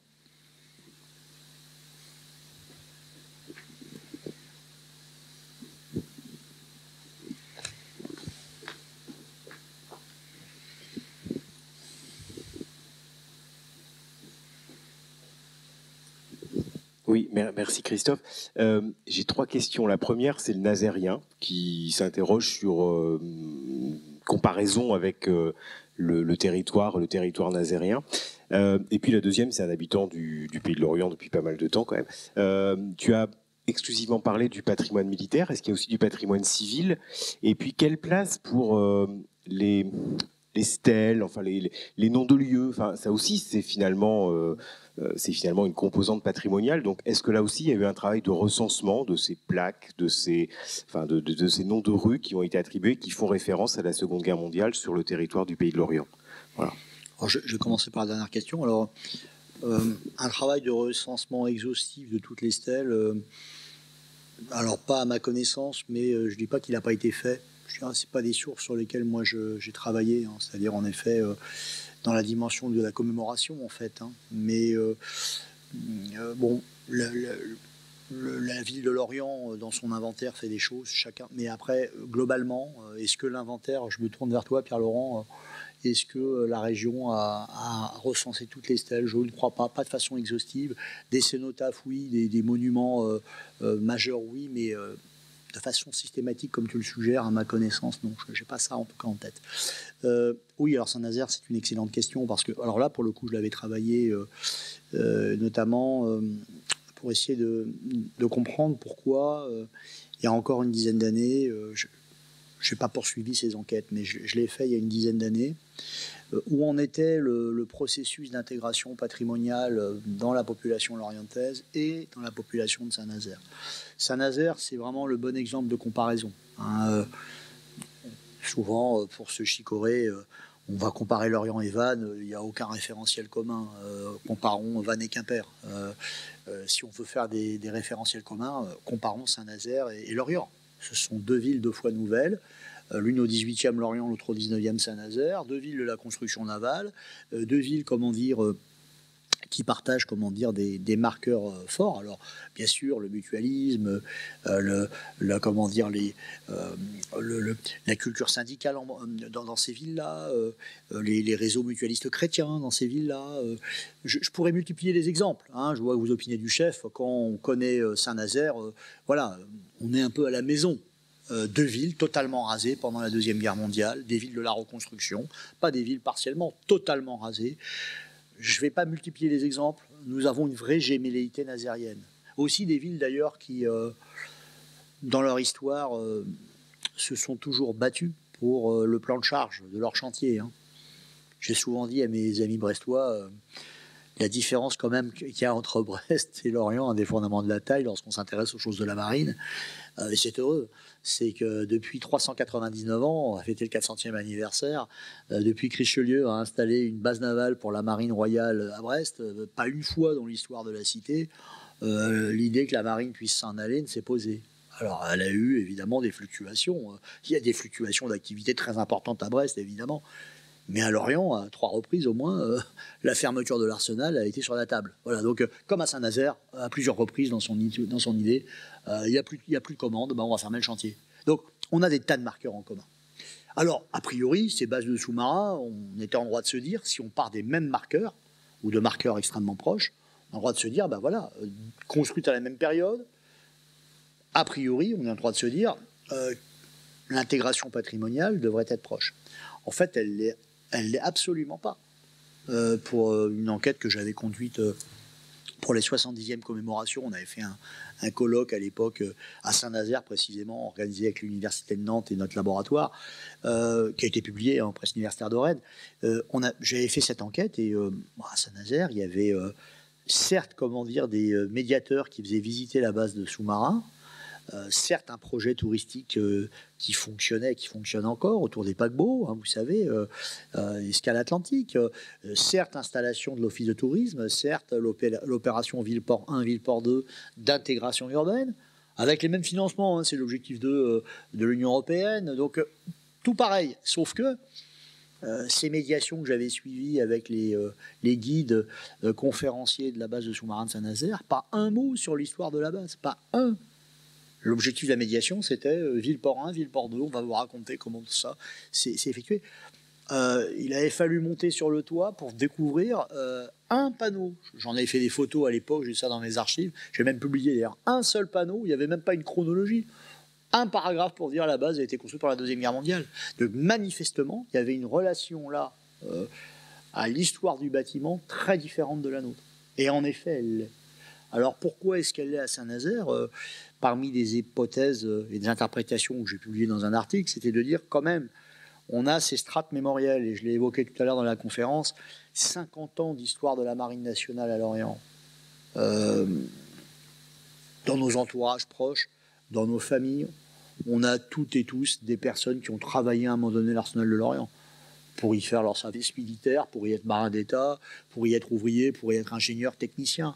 C'était connecté dans nos voisinages. C'était connecté à l'histoire de l'Arsenal. 2000 emplois au plus fort de l'activité, la base de Quai-Roman. Ça donne du travail, ça donne des moyens de ressources et d'autres marqueurs qui se créent. Quand j'ai fait le bouquin Quai-Roman, base de sous-marins avec Yann Lucas il y a une vingtaine d'années, j'avais sondé cette mémoire des ouvriers de l'Arsenal. Et c'est une vraie belle mémoire ouvrière. Les bistrots clandestins à tel endroit, qu'on fait, mais que l'autorité sait bien où elles sont, des tas d'anecdotes, le restaurant du Terre qui a été détruit, qu'ils appelaient le restaurant de la Gueule d'Or, ils avaient même, inventé un parler base de sous-marins. Il y a vraiment marqueur d'interprétation. Donc, à Lorient, oui, en effet, on ne détruit pas cette base. Et en 97, lorsqu'on lance les visites guidées, l'Office de tourisme, service touristique de la Marine, qui le lance avec l'Office de tourisme du Pays de Lorient, mais tout de suite, c'est rempli. Il n'y a pas de contestation, tout le monde est là et la population, elle y va à la base de sous-marins. Elle découvre. Donc, à Saint-Nazaire, non. Parce que, vous savez, tout s'est joué à l'automne 1945. J'ai eu le document dans les mains aux archives de Vincennes, lorsque la Marine fait vraiment son plan de partition. Il dit, OK, on a l'autorité, le GPRF a donné à la Marine l'autorité sur toutes les bases de sous-marins et sur tout le dispositif littoral de bunker construit, par l'occupant. La Marine dit on va garder, certaines bases, on va en fermer d'autres. Et Saint-Nazaire, dès le mois de novembre 1945, s'est plié. On dit on s'en servira pas, on se servira de Lorient. Et dès décembre 1945, on commence déjà à démonter des équipements de la base de Saint-Nazaire pour les amener à Lorient en pièces de rechange. Et vous savez, la trajectoire économique de la base de Saint-Nazaire, ça a été 50 ans de souffrance. Il y a eu très peu d'activités économiques. Les quelques activités, c'était un peu de stockage, je crois. Il y a eu du soja. Enfin, voilà, c'est ça. Tu sais ça parfaitement. Et donc, globalement, ces 50 ans, on ne peut rien faire de cette base. Bien sûr qu'à Saint-Nazaire, peut-être plus qu'ailleurs, il aurait fallu qu'elle soit détruite au lendemain de la guerre. Ça aurait été un beau dommage de guerre, ça, pour rendre aux Nazériens ce beau quai qui leur donnait au XIXe siècle l'accès au bassin d'évitage des paquebots qu'ils construisaient, qui fait la fierté des Nazériens encore aujourd'hui. Et ça, cette base qui fait plus de 300 mètres de long, qui est venue couper, la ville de Saint-Nazaire, de l'estuaire de la Loire, du lieu de travail, ça, c'est un marqueur absolument abominable et de longue durée, pendant 50 ans, avec les squats qu'il y a eu aussi. Et puis, rajouter que l'urbaniste qui a reconstruit Saint-Nazaire, à défaut de pouvoir avoir les crédits, alors j'avais dépouillé des archives sur ça d'ailleurs, pour la comparaison, et j'avais refait les revues de presse de la presse ancienne, donc de 45, les années 50, et on retrouvait les mêmes débats que ce que nous on a vécu 50 ans plus tard à Lorient. C'était très intéressant. Tu me plonges dans des travaux d'il y a longtemps, d'il y a 10 ans, et où on voyait bien qu'il y aurait quasiment un consensus pour la détruire, mais il n'y avait pas l'argent pour le faire. Il n'y avait pas l'argent en 45, il y avait bien d'autres priorités à Saint-Nazaire. Donc qu'est-ce qu'a fait le Maresquier, qui est l'urbaniste qui reconstruit Saint-Nazaire? À défaut, il fait un parc, et vous savez, il continue en plus encore à éloigner le centre-ville de Saint-Nazaire qu'on reconstruit, de son débouché naturel qui était l'estuaire de la Loire. Bref, je ne vais pas refaire cet article-là, mais c'est évident qu'on est dans des approches totalement différentes. Et sur le mur de l'Atlantique, autour de Saint-Nazaire, je n'ai pas sondé. Mais enfin, partant du principe où la base de sous-marin est déjà une trace difficile à patrimonialiser, beaucoup plus difficile manifestement à Saint-Nazaire qu'ici. Bon, je pense qu'a priori, si on faisait l'enquête, on arriverait à des résultats assez proches. Voilà, merci pour cette question en tout cas, parce qu'on a deux référentiels là très intéressants lorsqu'on veut faire des comparaisons de territoire, Lorient et Saint-Nazaire. C'est très très intéressant. Je crois que nous sommes arrivés au bout, donc si vous avez encore une question. Mais...